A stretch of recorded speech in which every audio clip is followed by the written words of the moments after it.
Good evening, everybody. I'd like to start tonight with a note of condolences to families of victims and a word of support for those who have been affected by recent events: Hurricanes Harvey, Maria, Nate, 2 earthquakes in Mexico, and wildfires in California, as well as the evil perpetrated in Las Vegas, where people we know lost loved ones. They've all generated concern to families and staff in our community. I heard John Dickerson say over the weekend this, and I thought it was worthy of sharing. We're all surrounded by people who cultivate selflessness and generosity every day. And we can all honor the sense of common humanity we feel in the wake of tragedy. We feel today a calling to be kindling a similar spirit in ourselves in our daily lives. After a tragedy, we light candles to those who have died. We also carry a light into the world as well, as a tribute to those who no longer can.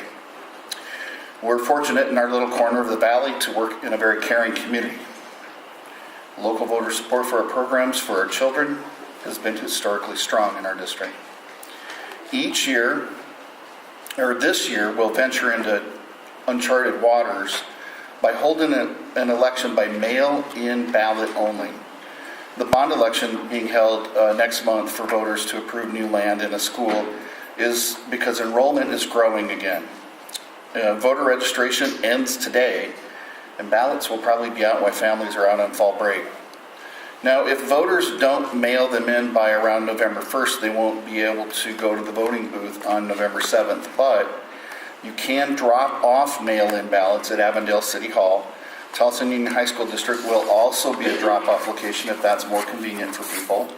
There's only 2 questions, so please be a good civic role model for our children and mail those ballots in. Many of you already know that our district was chosen in part to host the launch of the Arizona Teacher Academy at Tres Rios at the end of last month because of our partnership with ASU's I Teach preparation cohort. Student teachers selected for the first year of the academy work alongside with the teachers in our schools. Dr. Gross at Tres Rios and the support team did a great job preparing for that program. The morning of the launch involved a tour of Tres Rios classrooms by Governor Ducey and a press conference in their cafenasium. The governor praised the district for our efforts to engage students by supporting family choice with transportation. 2 of our 3rd grade classes got front row seats to the event, and I have to say they were so well behaved, I bought them pizza the next day for lunch. Several dignitaries were in attendance, as well as our board members, so thank you for coming. I'd also like to thank Mr. Nielsen and Dr. Ramos, who represented the district at the Arizona Superintendent of Public Instruction, Douglas's We Are Listening Tour Forum last week. Some of the items discussed there were statewide teacher shortage, school funding, I guess I'd add shortage behind that, teacher performance pay, and the misapplication of standardized testing for measuring school and teacher performance. And most of the state's new school letter grade system is based on that AZ Merit test. The ADE released preliminary A through F letter grades last Friday, so news outlets pretty much covered the grades yesterday. We'll hear more about school letter grades in a presentation on the agenda later this evening.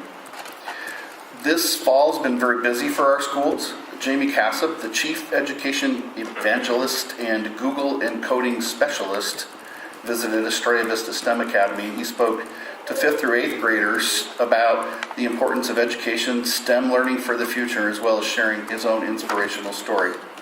State Representative Kevin Payne from Legislative District 21 and Beth Simek, President of the Arizona PTA, visited classrooms at Country Place, Quinton, and Fine Arts last month, and they were impressed with our programs. 25 mentor principals were hosted by Estrella Vista in classroom observations as part of training and support for principals around Maricopa County in improving teacher practice. The efforts were organized by our partners at the Maricopa County Education Service Agency, or MAKISA.